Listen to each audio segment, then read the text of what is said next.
Assalamualaikum warahmatullahi wabarakatuh. Bismillahirrahmanirrahim. Alhamdulillah wassalatu wassalamu ala Rasulillah wa ala alihi wa sahbihi ajma'in. Amma ba'd. Insyaallah pada pagi ini kita baca dari surah Al-Baqarah dan kita ulang daripada ayat yang ke-30 insyaallah. Surah Al-Baqarah buka surat yang ke-6. Ada buka surat yang ke-6 ayat yang ke-30. A'udzu billahi minasy syaithanir rajim.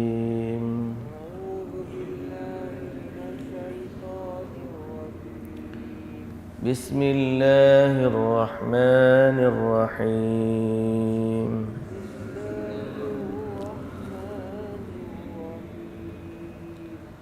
وَإِذْ قَالَ رَبُّكَ لِلْمَلَائِكَةِ إِنِّي جَاعِلٌ فِي الْأَرْضِ خَلِيفَةً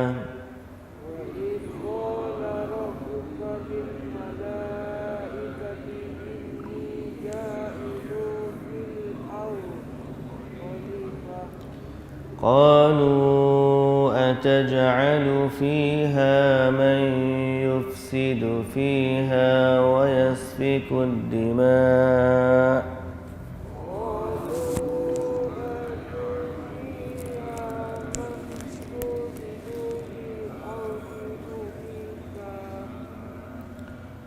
ونحن نسبح بحمدك ونقدس لك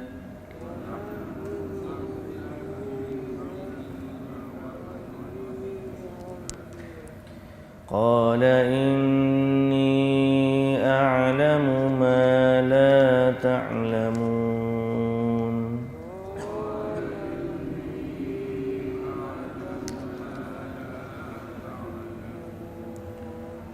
وعلم آدم الأسماء كلها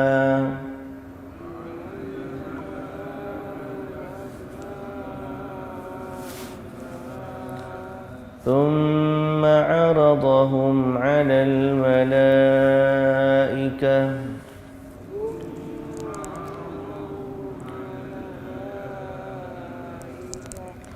فقال أنبئوني بأسماء هؤلاء إن كنتم صادقين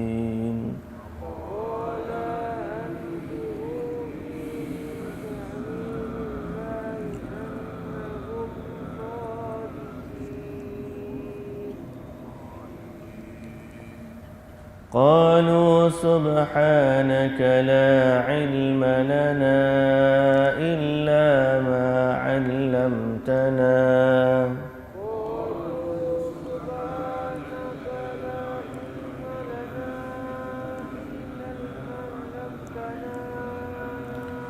إنك أنت العليم الحكيم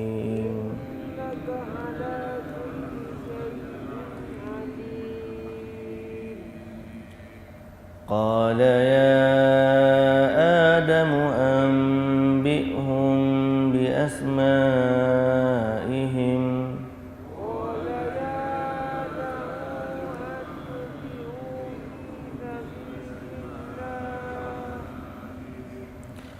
فلما أنبأهم بأسمائهم قال ألم أقل لكم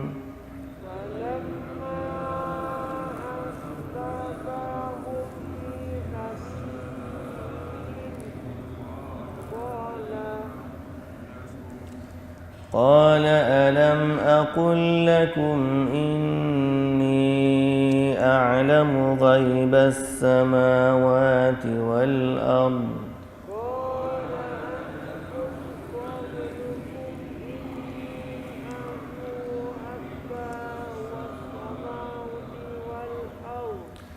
وأعلم ما تبدون وما كنتم تكتمون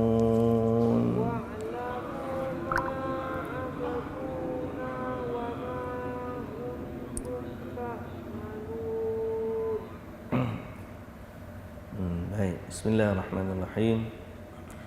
Alhamdulillah. Puji dan syukur bagi Allah Subhanahu wa taala, Tuhan sekalian alam. Selawat serta salam atas Nabi junjungan kita Nabi Muhammad sallallahu alaihi wasallam. Juga atas ahli keluarga baginda, para sahabatnya dan para pengikutnya yang setia sehinggalah ke hari kiamat. Alhamdulillah juga Allah rezekikan kita pada pagi ini boleh baca sedikit lagi dari ayat-ayat suci Al-Quranul Karim. Mudah-mudahan yang sedikit ini memberi manfaat kepada kita dunia dan juga akhirat. Baik, hari ini kita nak sambung lagi lah. Lepas baru ni kita berhenti sekejap cerita tentang bab khalifah.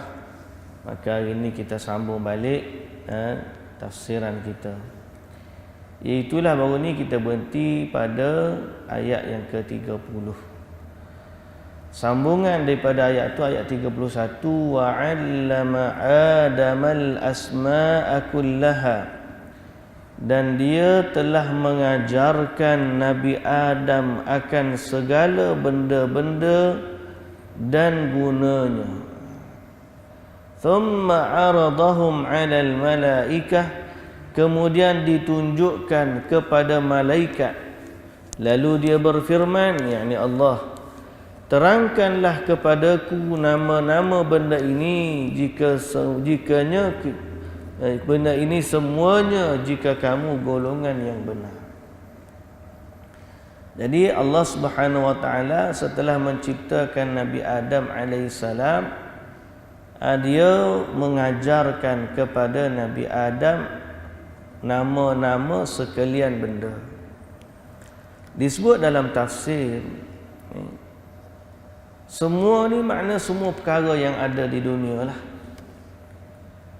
Dan perkara ini sebenarnya dari sudut kejadian berlaku setelah daripada diperintahkan malaikat untuk bersujud kepada Nabi Adam. Kalau kiranya rentetan peristiwa terciptanya Nabi Adam, ataupun sebelum itu Allah Ta'ala nak cipta Nabi Adam, kemudian malaikat tanya, kenapa nak cipta manusia yang melakukan kerosakan di bumi ni, sedangkan kami bertasbih memuji engkau. Allah Ta'ala pun kata, aku tahu apa yang kamu tak tahu. Setelah dicipta Nabi Adam alaihissalam, diperintahkan malaikat untuk bersujud kepada Nabi Adam.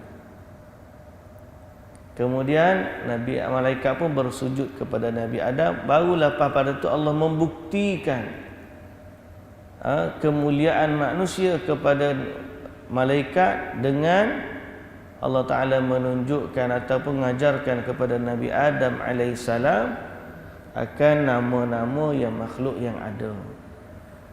Cuma disebut cerita ni sebelum daripada, kalau kita perhati dalam susunan surah ni, dia tanya dulu, lepas tu baru diperintahkan disujud. Masa sujud tu akan ada pada ayat yang ke-34. Tapi Syekh Safiyur Rahman Mubarakfuri dalam tafsir ni sebut, wa hadza kana ba'da sujudihim lah. Soal jawab antara Nabi Adam dengan Allah dan juga dengan malaikat berlaku setelah daripada diperintahkan malaikat bersujud. Cuma disebut awal ini kerana hubung kait dengan soalan malaikat, bahawa malaikat tanya, kenapa kamu ciptakan Adam yang suka melakukan kerosakan dan menumpahkan darah, yakni jenis, yakni keturunan Nabi Adam lah, manusia. Dan Allah Ta'ala kata, aku tahu apa yang kamu tak tahu. Lalu disebut dalam ayat ini membuktikan sebahagian daripada apa yang Allah tahu dari apa yang Allah tahu dan malaikat tidak tahu. Baik, jadi Allah Subhanahu wa taala sebut wa 'allama Adamal asma'a kullaha. Dia ajar kepada Nabi Adam. Siapa yang ajar? Allah.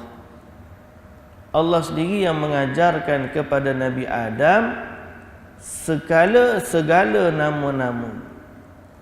Yang dimaksudkan segala nama-nama ni semua sekali, daripada sekecil-kecil benda sehinggalah sebesar-besar benda. Sehinggalah sebesar-besar benda. Okay? Daripada manusia, binatang, langit, bumi, lautan, kuda, himar, semualah ni disebut dalam tafsir. Kata Ibnu Abbas, qala hiya hadhihi al-asma' allati yata'arafu biha an-nas. Insanun wa dabbatun wa sama'un wa ardun. Manusia, binatang, langit, bumi, laut, kuda, himar, semua sekali diajarkan oleh Allah Subhanahu wa taala, dari sekecil-kecil benda sehinggalah sebesar-besar benda. Sebab itu dalam hadis, ni antara kemuliaan Nabi Adam AS. Maknanya ilmu yang ada pada Nabi Adam tu banyak dah. Pasal Allah ajarkan kepada dia nama-nama dan perkara yang dia nak buat masa dia hidup di dunia ni. Jadi Allah dah ajar semua kepada Nabi Adam. Semua sekali, cara nak hidup dan seumpama dengannya.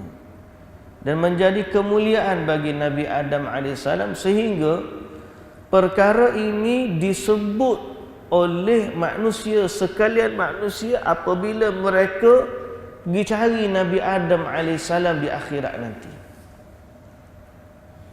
Kan kita ni, sekalian manusia ni, bila duduk di padang mahsyar, akan cari seorang yang boleh bagi syafaat kepada mereka di sisi Tuhan mereka. Maka dicari orang tu, hak mula-mula sekali mereka nampak Nabi Adam AS. Fayatuna Adam, mereka pun pergi jumpa dengan Nabi Adam AS. Lalu dia kata, anta abun nas, wahai Adam, engkau ni adalah bapa sekalian manusia. Bapa sekalian manusia. Khalaqakallahu biyadihi, yang Allah Ta'ala cipta sendiri dengan tangannya. Disebut dalam hadis tu macam tu. Allah sendiri cipta kamu ni dengan tangannya. Wa asjadaka laka malaikatah, dan Allah menjadikan malaikat-malaikatnya bersujud kepadamu. Wa 'allamaka asma'a kulli syai'in, dan Allah mengajarkan kepada kamu nama semua, segala sesuatu. Disebut.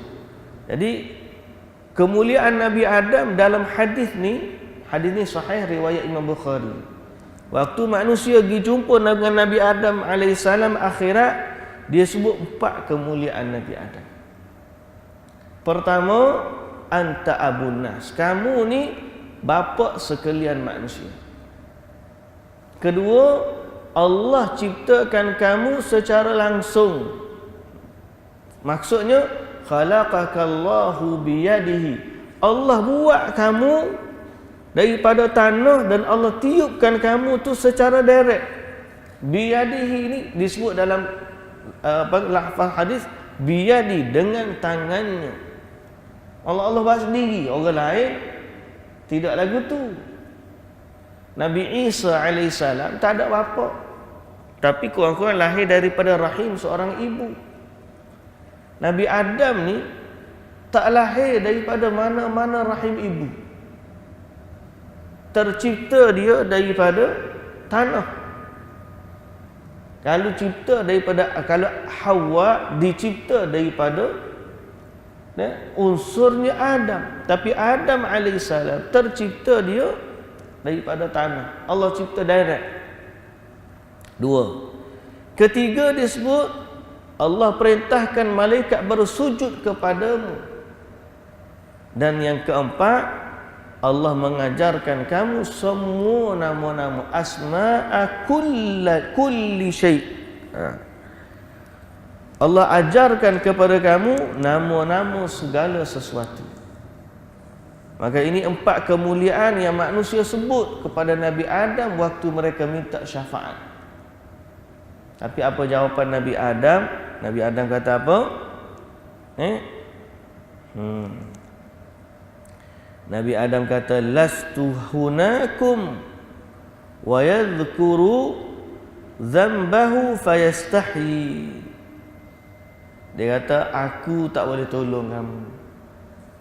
Lepas tu dia sebutlah dosa dia yang dia malu untuk minta tolong dengan Allah. Apa dia dosa Nabi Adam AS? Makan buah larangan sehingga menyebabkan dia dan Hawa terkeluar daripada syurga. Sehingga dia kata utu Nuhan, pergilah kamu cari Nabi Nuh. Cari Nuh. Pergi pula cari Nabi Nuh AS, minta dengan Nabi Nuh AS. Nabi Nuh berkata tak boleh. Pergi cari Nabi Ibrahim lah, dia kata. Pergi pula cari Nabi Ibrahim. Nabi Ibrahim kata aku tak boleh tolong, dia malu pada Allah. Dia pun suruh pergi jumpa dengan Nabi Isa. Nabi Isa pun kata lagu tu juga, orang pun tak boleh tolong, dia pun tak boleh tolong. Pergilah cari Nabi Muhammad. Sehingga akhirnya bila jumpa dengan Nabi Muhammad, Nabi Muhammad pun kata ana laha, aku yang boleh bagi. Kemudian dia bersujud kepada Allah, minta kepada Allah Subhanahu wa taala syafaat, sehingga akhirnya Allah Taala dengan limpah kurnianya mengizinkan syafaat itu. Hadis tu cerita panjang, cuma fokus kita dalam bab kita ni macam mana manusia puji dengan Nabi Adam dengan 4 kelebihan, dan salah satu daripadanya wa'allamaka asma'a kulli syai', segala sesuatu. Makna semua benda dalam dunia ni ilmunya ada pada Nabi Adam alaihissalam. Kita ni kita rasa bangga dah, kita ni hebat dah ilmu kita ni. Sebenarnya banyak lagi ilmu kita tak tahu. Betul tak? Baik. Kemudian Allah Subhanahu wa taala kata thumma 'aradahum 'alal malaikah. Kemudian Allah bentangkan kepada malaikat benda-benda tersebut. Faqala anbi'uni bi asma'i haula'i in kuntum sadiqin. Maka Allah Ta'ala kata kepada malaikat, khabarkan kepada aku, terangkan kepada aku nama benda-benda ini semua jika kamu ni golongan yang benar. Benar dari sudut apa? Benar bahawa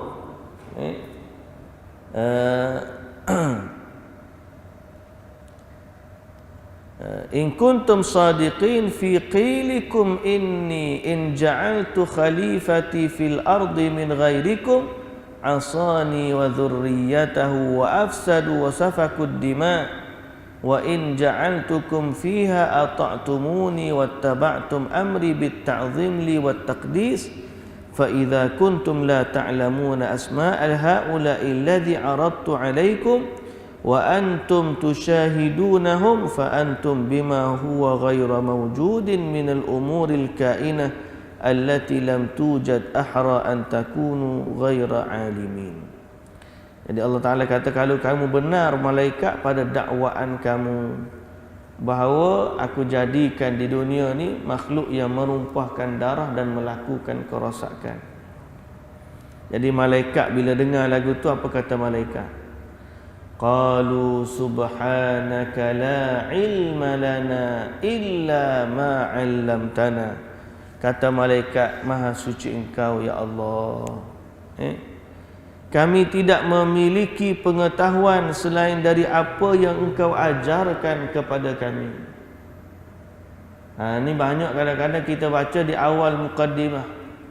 Alhamdulillah rabbil alamin wassalatu wassalamu ala rasul. Lepas tu kita baca subhanaka la ilma lana illa ma 'allamtana innaka antal alimul hakim. Wala haula wala quwwata illa billahil aliyyil azim. Orang yang baca ni sebenarnya dia panggil iqtibas. Dia ambil ayat Quran jadikan doa dan dia jadikan pengakuan dirinya. Walaupun ayat ni Allah Ta'ala cerita tentang malaikat, tapi orang yang baca ambil ayat ni nak menyatakan juga bahawa kita ni samalah juga. Tidak ada ilmu yang ada pada kita melainkan apa yang Allah ajar kita. Malaikat sebut ni menunjukkan kerendahan diri dia kepada Allah, bahawa apa yang mereka tahu adalah dengan ilmu yang Allah bagi, dan seandainya Allah Ta'ala tak bagi ilmu tu kepada mereka, maka mereka pun tak tahu. Maka kita pun kata lagu tu juga. Kita pun kata lagu tu juga. Hari ni yang kita tahu dari sudut ilmu ni kerana Allah yang ajarkan kita. Kalau Allah Ta'ala tak ajarkan kita, nescaya kita ni tak tahu apa-apa. Nikmat yang Allah bagi kepada kita dari sudut ilmu ni bermula daripada nikmat panca indera lagi. Dia bagi kita mata, dia bagi kita telinga, dia bagi kita lisan, dia bagi kepada kita akal. Dulu kita tak tahu apa-apa, lalu Allah Ta'ala yang ajarkan kepada kita dengan nikmat-nikmat yang dia bagi, sehingga akhirnya manusia boleh bercakap, manusia boleh menakku, manusia boleh tengok benda tu, dia kenal benda sekian. Semua ni nikmat yang Allah Ta'ala bagi kepada kita. Jadi ambillah sifat malaikat ni, walaupun kedudukan mereka dekat di sisi Allah Azza wa Jalla, tapi mereka masih menundukkan diri kepada Allah dan tidak sombong dengan ilmu yang ada pada mereka. Okey? Andai Allah Ta'ala tak bagi kepada kita ilmu, maka kita ni tak ada apa-apa.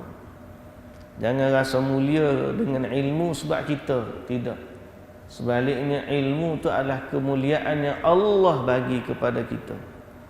Tiba-tiba seorang itu dengan ilmu dia jadi sombong, maka sangat-sangat tidak patut. Sangat-sangat tidak patut. Baik, hadza taqdisun wa tanzihun minal malaikati lillah an yuhita ahadun bi syai'in min ilmihi illa bima syaa wa an ya'lamu syai'an illa ma 'allamahumullahu ta'ala. Ini adalah satu kemuliaan dan penyucian terhadap Allah dari malaikat, bahawa mereka tak tahu melainkan apa yang Allah ajar kepada mereka. Sebab tu kita ni, apa saja ilmu yang ada pada malaikat, sebenarnya ilmu tu datang dari Allah. Dan apa saja ilmu yang ada pada manusia juga datangnya dari Allah. Lalu sebagaimana malaikat tak tahu benda gaib, maka begitulah manusia pun tak tahu benda gaib. Yang tahu benda gaib ni Allah. Kalau Allah Ta'ala tak ajar kepada malaikat dan Allah Ta'ala tak ajar kepada manusia, tak tahu juga. Karena itu bila minta sesuatu, mintalah dengan Allah, jangan minta dengan makhluk walaupun malaikat. Tak ada yang tahu.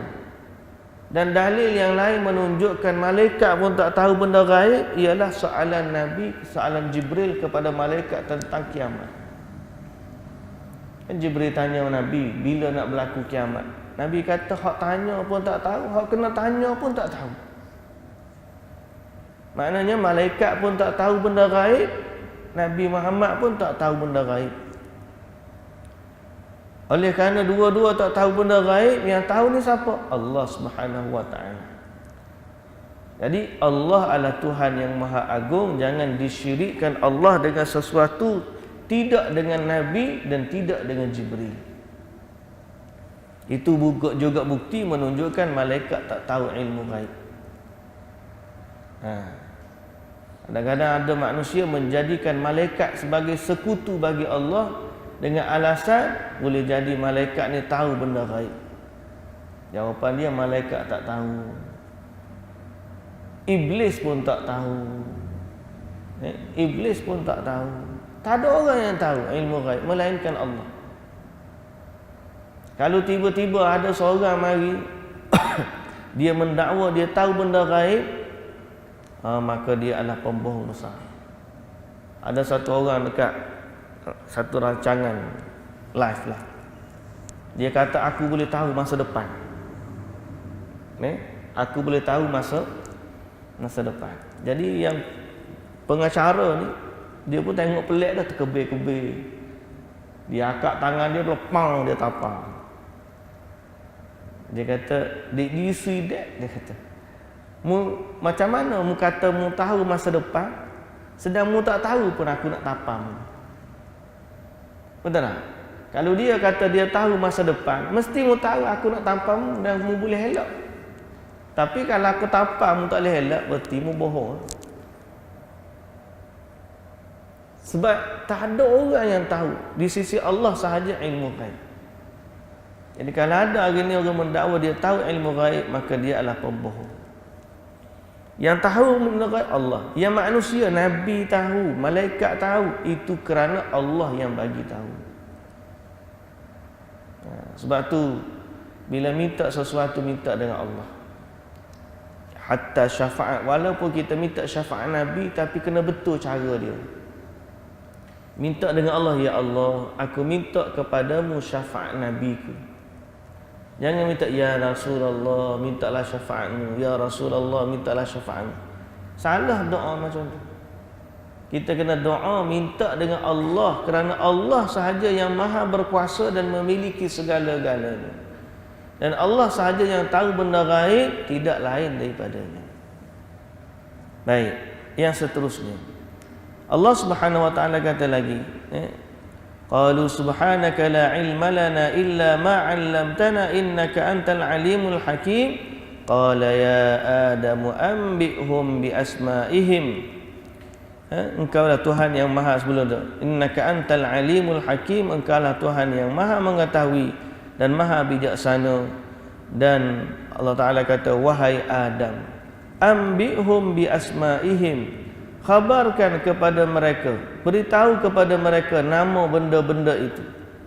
Falamma amba'ahum bi asma'ihim, maka apabila Nabi Adam menerangkan nama benda-benda itu kepada mereka, maka Allah berfirman, bukankah aku telah katakan kepada kamu bahawasanya aku mengetahui segala rahsia langit dan bumi, dan aku mengetahui apa yang kamu nyatakan dan apa yang kamu sembunyikan. Okay? Dan di sini disebut izharu fadli Adam bi'ilmihi.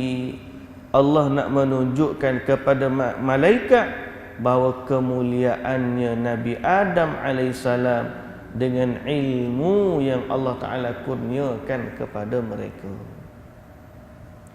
Okay? Dengan ilmu yang Allah Ta'ala kurniakan kepada mereka.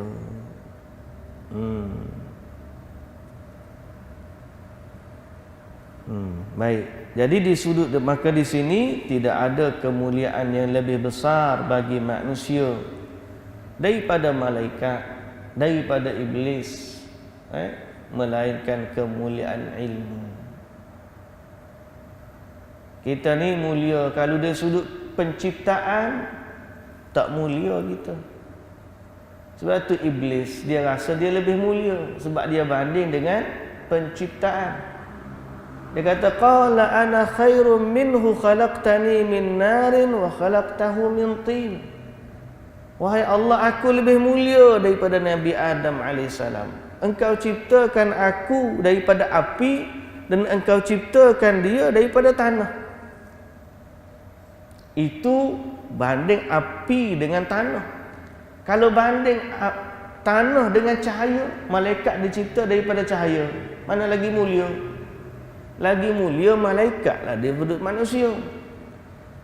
Tapi Allah memuliakan kita ni bukan dengan unsur kejadian.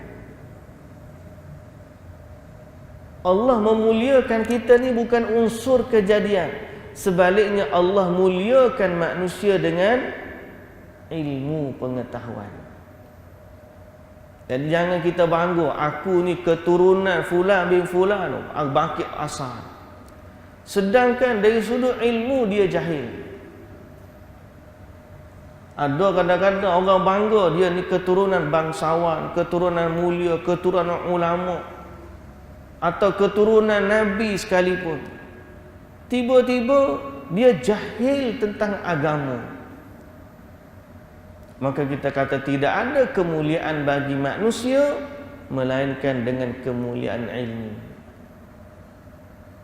Kerana kemuliaan ilmulah yang memuliakan manusia, Nabi Adam alaihissalam daripada malaikat, dan dengan kemuliaan ilmulah mulianya manusia daripada iblis. Sebab kalau dengan unsur kejadian, kita ni hak paling ini. Paling ini. Banding malaikat, banding manusia, banding apa? Iblis, manusia ni ini. Tapi Allah muliakan dengan ilmu. Jadi sebab tu hadirin dan hadirat yang dirahmati Allah, nak cari kemuliaan belajar ilmu. Dan nak cari ilmu, kena cari ilmu yang paling mulia. Apakah ilmu yang paling mulia? Ilmu Al-Quran. Ini ilmu paling mulia. Jadi mulianya manusia dengan Al-Quran. Hak paling. Sebab tu Nabi SAW kata, khairukum man ta'allama al-Qur'ana wa 'allama. Sebaik-baik kamu orang belajar Al-Quran dan mengajarkannya. Baik.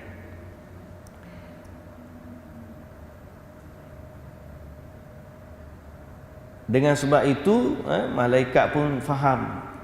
Bila Allah Ta'ala kata, wa a'lamu ma tubduna wa ma kuntum taktumun.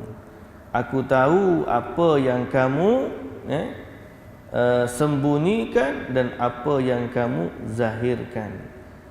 A'lamu sir kama a'lamul alaniyah, yakni ma katama iblisu fi nafsi minal kibr wal ightirar.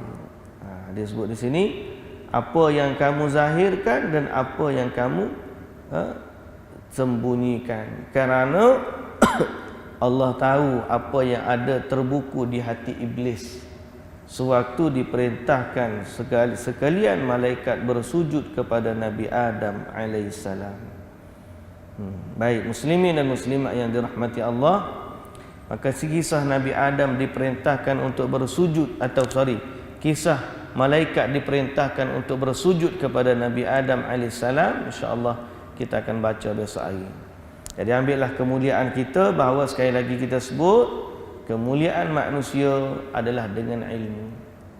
Kemuliaan manusia adalah dengan ilmu, dan carilah kemuliaan itu dengan apa yang diwariskan oleh Nabi kita Muhammad sallallahu alaihi wasallam. Kerana apa?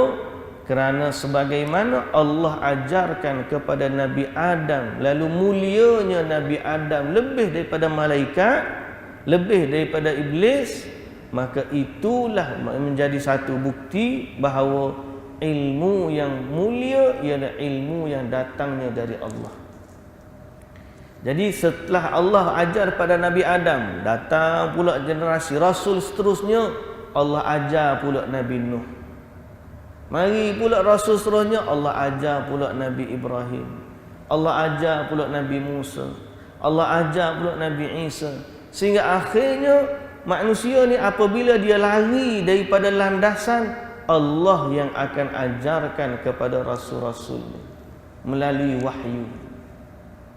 Bila orang terpesong jalan, maka Allah hantar pula Rasul, Allah ajar melalui wahyu lah pula, bukan direct macam Nabi Adam dah, tapi melalui wahyu Allah ajarkan kepada makhluk. Sampailah kepada Nabi Muhammad sallallahu alaihi wasallam, maka Allah wahyukan kepada Nabi Muhammad sallallahu alaihi wasallam, Nabi Muhammad pun sampai kepada umat. Bila Nabi Muhammad dah tak ada, macam mana kita? Apakah ilmu tu dah hilang? Ilmu tu ada, tetap ada. Mana ilmu tu? Ada depan kita, Al-Quranul Karim. Dan Nabi sallallahu alaihi wasallam telah bersabda, innal anbiya lam yuwarrithu dinaran wala dirhama wa innama warrathul ilma. Nabi-nabi tidak mewariskan dirham dan dinar, tapi nabi-nabi mewariskan ilmu. Ilmu daripada mana? Ilmu datangnya dari Allah. Faman akhadhahu akhadha bihadzdin wafir. Siapa yang ambil ilmu tersebut, maka dia mengambil bahagian yang besar. So ilmu ni datang daripada siapa? Datang kepada Allah. Sebab tu kita kata al-haqqu mir rabbik. Kebenaran itu datangnya dari Allah. Semulia-mulia ilmu adalah ilmu yang datang dari Allah. Sebab tu kita nak ambil ilmu yang mulia, belajar hak ni. Jangan rasa bangga bila ambil ilmu dari selain Allah. Macam mana ilmu dari selain Allah? Ilmu sihir, ilmu hitam, ilmu benda-benda hak pelik-pelik. Kadang-kadang dia datang dari hawa nafsu. Lalu dia kata, benda baik ni. Mana ada benda baik ni, semuanya datang dari Allah. Jadi kita kena kata seperti mana malaikat kata, la ilma lana illa ma 'allamtana. Ya Allah, aku tak tahu nak buat macam mana dalam hidup ni melainkan apa yang Engkau ajarkan kepada kami. Jadi macam mana nak salat? Seperti mana yang Allah ajar. Macam mana nak puasa? Seperti mana Allah ajar. Macam mana nak berhukum hakam? Seperti mana Allah ajar. Kerana apa? Ilmu itu datangnya dari Allah. Macam mana nak zikir? Sebagaimana Allah ajar. Macam mana nak zakat? Sebagaimana Allah ajar. Dan begitulah kita. Jangan kita jadi tiba-tiba kita reka cipta dalam agama apa yang Allah tak ajar kepada kita. Itu yang berlaku apabila manusia terpesong dari landasan ilmu. Kalau kita kata malaikat dulu taat kepada Allah, maka kita pun kena taat. Kalau orang tanya macam mana asal usul zikir berjoget, maka kita pun tak tahu daripada mana. Macam mana zikir sambil menari, macam mana zikir sambil main alat muzik, semua ni bukan datang daripada Rasul. Sebaliknya dia datang daripada orang-orang yang mengikut hawa nafsu. Baik. Jadi sebab tu saya katakan tadi, la ilma lana illa ma 'allamtana. Ya Allah, aku tak ada ilmu melainkan apa yang Engkau ajar, dan Engkau ajarkan kepada kita, kita tahu melalui wahyu. Jadi Rasul menerima wahyu, kita ni ambil warisan Rasul, iaitulah wahyu Allah Subhanahu wa taala. Mudah-mudahan kita kembali kepada jalan kemuliaan kita. Ingat, kita mulia dengan ilmu, bukan dengan pangkat, bukan dengan jawatan, bukan dengan keturunan, bukan dengan unsur kejadian. Sebaliknya kita mulia dengan apa yang Allah muliakan kepada kita.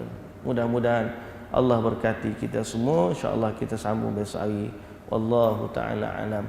Subhanakallahumma wa bihamdika asyhadu an la ilaha illa anta astaghfiruka wa atubu ilaik. Assalamualaikum warahmatullahi wabarakatuh.